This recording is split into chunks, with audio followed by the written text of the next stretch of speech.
Good afternoon. Afternoon. Apologies for the delay. Very sorry for being late, making everyone wait. Last week, while many around the country celebrated Valentine's Day, a deranged killer murdered 17 people and injured at least 15 more at Stoneman Douglas High School in Parkland, Florida. As you all saw, the president visited the hospital and sheriff's department in Broward County last week. He and the First Lady spent time with some of the victims who were recovering, thanked the doctors for their work, and praised the bravery of law enforcement and first responders. Here at the White House, the victims and families have constantly been in our thoughts and prayers. We've prayed for the recovery of those injured and for peace and comfort for the families of those who were lost. Our broken hearts are filled with gratitude as we heard the stories of incredible heroism. 15-year-old Anthony Borges was shot 5 times while he used his body as a human shield for his classmates. He remains in the hospital in recovery. Anthony, thank you for your courage. We're all rooting for you. Assistant football coach Aaron Feist shielded students from a hail of gunfire, selflessly giving his own life to save others. Teacher Scott Beigel was barricaded in his classroom, but chose to open his door to let students run into safety. That decision cost Scott his life, but saved the lives of so many others. Numerous other teachers sheltered students in their classrooms. Tomorrow we will be hosting parents, teachers, and students here at the White House to discuss efforts to ensure safety at our schools. Members of the Parkland community will be attending this listening session, as will individuals who were impacted by past school shootings, including the Columbine and Sandy Hook tragedies. On Thursday, we will be hosting local officials, including members of the law enforcement community, to continue that conversation. As the President has said many times, it is the right of every American child to grow up in a safe community. That begins in America's neighborhoods, where the brave men and women of law enforcement have the President's full support. And it extends to our schools, where teachers across our nation invest their lives in their students. No parent should ever have to wonder if their child will return home from school at the end of the day. The President has expressed his support for efforts to improve the federal background check system, and in the coming days, we will continue to explore ways to ensure the safety and security of our schools. As you are aware, later today, actually right now, in the East Room, the President will award the Medal of Valor to 12 public safety officers. They include law enforcement officers, emergency medical personnel, and firefighters, and the President looks forward to recognizing them for risking their lives to protect American citizens and communities. The honorees are individuals who have exhibited exceptional courage, regardless of personal safety, to save or protect human life. And with that, I will take your questions. Mostly because we're matching, so I feel like she earned the right for the first question. Yes, thank you. Does the President now acknowledge what the special counsel indictments made clear, which is that Russians not only tried to meddle but interfere and influence the 2016 election? Absolutely, and the President has acknowledged that multiple times before. He acknowledged it during the transition, he acknowledged it during a press conference in Poland, and he acknowledged it for a third time at a press event in Poland. He has stated several times, I think one of the places where you guys seem to get very confused, and it seems to happen regularly, the President hasn't said that Russia didn't meddle. What he's saying is it didn't have an impact, and it certainly wasn't with help from the Trump campaign.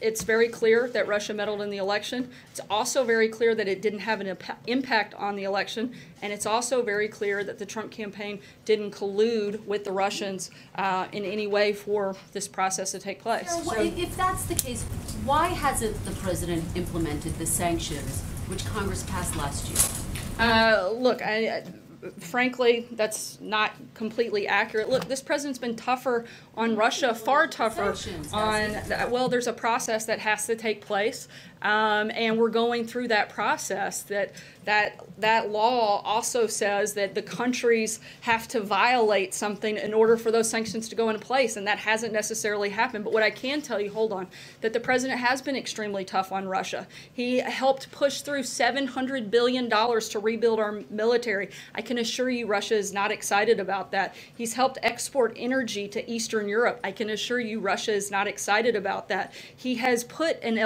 upheld upheld sanctions that the Obama administration put in place. He's upheld those. He's closed 3 diplomatic properties that were Russia's here in the United States. He has taken number of actions against Russia and put pressure on them. He's helped arm the Ukrainians. There are a number of places that Obama was too weak and refused to take and put pressure on Russia where this president has. There are Democrats and Republicans. I'm They gonna said keep the moving, president John. could be much tougher. Why not? Sorry, I'm implement sure the he'll pick up sanctions where you now? left off. I'll pick up first a clarification from some of the president's tweets over the weekend. The president doesn't really think that the FBI failed to stop the Parkland shooter because it was too involved with the Russia investigation, does he? I think he was speaking not necessarily that is the cause. I think we all have to be aware that the cause of this is that of a deranged individual that made a decision to take the lives of 17 other people. That is the responsibility of the shooter, certainly not the responsibility of anybody else. So did he mistweet when he said that? 'Cause he's pretty direct. He says, this is not acceptable. They are spending too much time trying to prove Russia I think he's collusion. making the point that we would like our FBI agencies to not be focused on something that is clearly a hoax in terms of investigating the Trump campaign and its involvement. You just agree that the evidence is there that the I Russians said that the interfered with our Trump election. campaign interfered and But colluded this with it. investigation is obviously about what Russia did, and it raises the question now that you've said the president agrees, the national security advisor says the evidence is incontrovertible, what is the president going to do about it? What is he specifically doing about the fact that Russia interfered with our election and has every intention, we are told, of doing it again? What is he doing about it? Look, just last week, the Department of Homeland Security Secretary Kirstjen Nielsen met with a number of relevant stakeholders. They're discussing this process and going through and looking every single day at the best ways forward. Everybody wants to blame this on the Trump administration. Let's not forget that this happened under the Obama administration. It happened over a year ago. What's he done about it? We have spent a lot of time working on cybersecurity, focusing on protecting the fairness on our elections. And as I just said, the Department of Homeland Security met with state and local officials just over the last several weeks, along with election vendors to make sure that our election system is secure. Last week, they met with state and private officials on how best to secure the election system from foreign interference. We're not the only targets of foreign interference, and we're working with our allies on the daily basis to make sure that we're following best practices. This has been a topic of conversation with multiple foreign heads of state. President Trump and the administration have made it clear that interference in our elections will have consequences, and we're going to continue to impose consequences in response to Russian cyber attacks. Just last week, we called out Russia by name. It was one of the first times that you've seen something like that take place. We're going to continue doing things like that. The president hasn't even criticized Vladimir Putin about this. He hasn't even called out Putin. He criticized Obama. He criticized the FBI. He didn't even criticize Vladimir Putin. He has been tougher on Russia in the first year than Obama was in 8 years combined. He's imposed sanctions. He's taken away properties. He's rebuilt our military. He has done a number of things to put pressure on Russia and to be tough on Russia. Just last week, there was an incident that'll be reported in the coming days in another way that this president was tough on Russia. Sarah. Last week, the Florida Governor Rick Scott called for the FBI director's resignation. The governor and the president were together over the weekend or last week. Did Governor Scott talk to him about that? But more importantly, what does the president think? He obviously tweeted about this, but what does he think about the directors? Should the director go? What is the consequence of them missing the tip on the shooter? I'm not sure if it came up in the private conversations between the governor and the president. I would have to check and get back to you. In terms of the action or the inaction of the FBI that's currently being reviewed and investigated, and I can't speak to it at this point. I believe it's internally, and at this point there's not a lot I can say, but I do feel and I believe that we're looking at what action could be taken, and certainly what actions can be taken to prevent that. In the directive? No changes in that. We've answered that question a number of times, and I don't have anything new on that. Mara? On what you said before about the event tomorrow, you mentioned who is coming. What is the topic exactly? Is it mental health? Is it guns? What are they going to be talking about with the parents and the students in the... I think it's a wide range of issues. You have a number of people that have unfortunately been through a horrific tragedy like the one that we saw in Parkland, Florida last week, as well as some that hope they never have to go through that. We'll have a number of parents and teachers and students from schools in the local area as well. And this is a listening session to see what can be done better, what the actual concerns of the students are, what they would like to see. One of the things that the president wants to do is make sure that he sits down with a number of people from across all fronts. Unfortunately, when horrific tragedies like this happen, everybody wants a quick and a simple answer, but there isn't one. There's not a quick and there's not a simple answer, but we want to make sure that we're addressing the problem, and we want to make sure that we're meeting and talking with as many people that not only are affected but that play a role in this process as possible. That's why he's sitting down with the parents, the teachers, the students, and then he's going to sit down with state and local law enforcement officials, and then he's going to sit down with the nation's governors and bring all those conversations together and look for the best path forward and make sure we're doing everything we can within every capacity from the state, local, and federal level to make sure incidences like this don't happen again. Sarah. Thank you, Sarah. The president in 2000 did support an assault weapons ban. What's his position now? Look, Is he open to reinstating the ban? I don't have any specific announcements, but we haven't closed the door on any front. Again, that's what the next several days and weeks will be, to have conversations and to see what this process looks like and to see what areas we can help make changes to and in what places that we can do better. Specifically, I know background checks are something that the president's supportive of, making more efficient and looking at better ways to improve that process. And we're going to continue to look at a number of other factors as well. Sean? Sarah? Thanks a lot, Sarah. In the aftermath of the indictment, which was handed down by Special Counsel Bob Mueller's office on Friday, the president tweeted quite a bit, and tweeted quite a bit over the weekend. He was critical of the FBI. He was critical of Democrats, critical of the ranking member of the House Intelligence Committee, Adam Schiff, even critical of his predecessor, but he was not critical of Russia. He was not critical of the Russian President, Vladimir Putin. I didn't get a sense of outrage in what the president put out there in his tweets, that he's angered that another country, Russia, tried to interfere in the U.S. presidential election, tried to He actually interfere called in our, out Russia by name in his official statement that went out shortly after those indictments came down. He called them bad actors and specifically called out Russia. It was the only individual in that statement. That was the first reaction of the president. So I would disagree with the premise of your question. He's also, again, been extremely tough on Russia in a number of different ways, and we're going to continue to do that. Sorry, Sarah, is he angered by this or outraged by the fact that Russia tried to interfere in our system? I think he's angered that anybody would try to meddle into our system.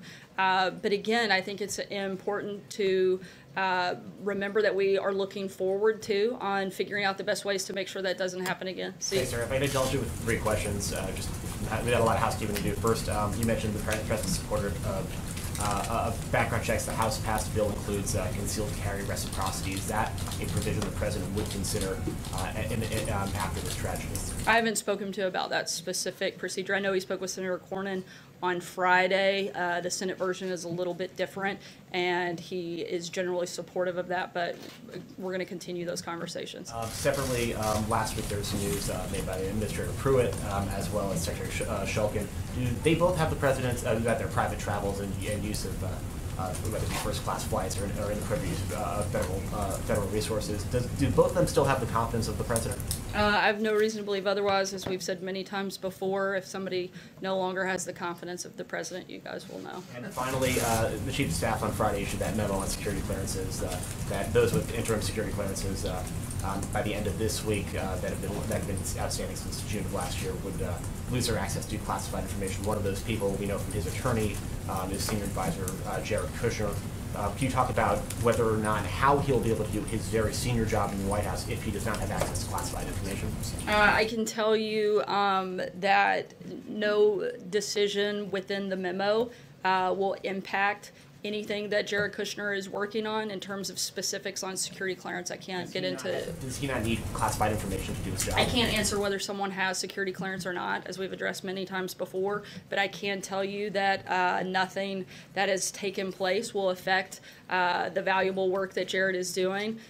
He continues and will continue to be a valued member of the team, and he'll continue to do the important work that he's been focused on with the last year. John. Sarah, you mentioned a deranged individual took the lives of 17 people at Parkland. That's after a deranged individual took dozens of lives in Las Vegas, in the wake of which the president offered some support for the idea of banning bump stocks, which then seemed to have fallen by the wayside. It was preceded by a deranged individual snuffing out the lives of nearly an entire classroom at Sandy Hook, et cetera, et cetera, et cetera. Other than supporting a bill that would encourage state and federal government agencies to do what they're supposed to do, does the president have any ideas at all on how to address this, or is he starting from scratch? I can tell you that the president supports not having the use of bump stocks, and that we expect further action on that in the coming days. He ordered the Department of Justice and the ATF to review the regulation of bump stocks. My understanding is that review has been completed and movement will take place on that shortly. But the president, when it comes to that, is committed to ensuring that those devices are.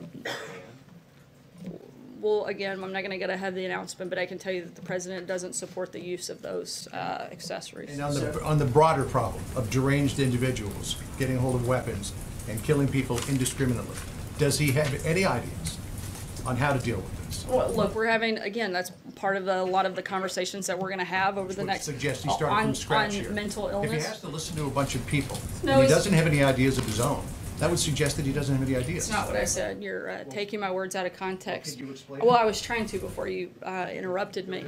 But the president is very focused on mental illness, working with the Health and Human Services Department to determine the best path forward on that and what is available and allowed under the law. Certainly something that we take very seriously and something that we want to address, and that we're working hand in hand with both the federal government as well as state and local law enforcement officials on what we legally can do.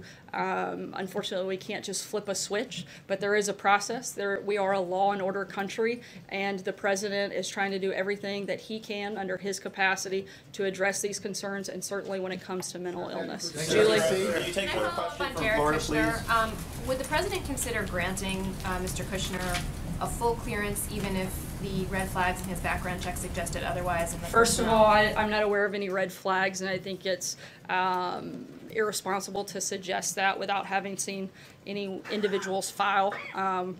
And secondly, I haven't spoken to the president about whether or not that would be necessary, but again, as I said, Mr. Kushner's work that he has done will not be impacted. He's going to continue to do the work that he's done over the last year. Roberto? Has the president ever overruled the Personnel Security Office on a recommendation? I'm not they made aware of on any their- time that's happened. Roberto? Former Speaker Gingrich has put forward a proposal that he's sort of promoting quite a bit about training more teachers and administrators to use firearms and having more people with firearms in schools. I'm wondering if that's in the range of ideas that the president is open to, and if you can explain a little bit more about how the White House is going to run this process in terms of taking in ideas from everybody and having these listening sessions. I haven't spoken with him about Speaker Gingrich's plan, so I'll have to get back to you on that front. Over the next several days and weeks, how we'll run that process is take in a lot of information from individuals that have been affected, specifically by school shootings, as well as those that hope they never have to be in that same situation, and talking to state and local law enforcement officials, state and local elected officials on what we're legally allowed to do and what areas that we feel like we can help move that forward. David? What does the president think about Secretary Shulkin's handling of his travel, the Wimbledon tickets and all that thing? What did Trump think about that? Look, this still has I think there's a 97-page Inspector General report, and until that there's a secondary review that takes place, and until that's completed, I can't comment any further on it. I'll take one last question, Pamela. Does the president believe there should be an age limit for those who buy an AR-15? As you know, the shooter in Florida was a teenager when he first bought an AR-15. I know there are currently laws in place in certain states that restrict that. In terms of whether or not we make that federal policy, that hasn't yet been determined.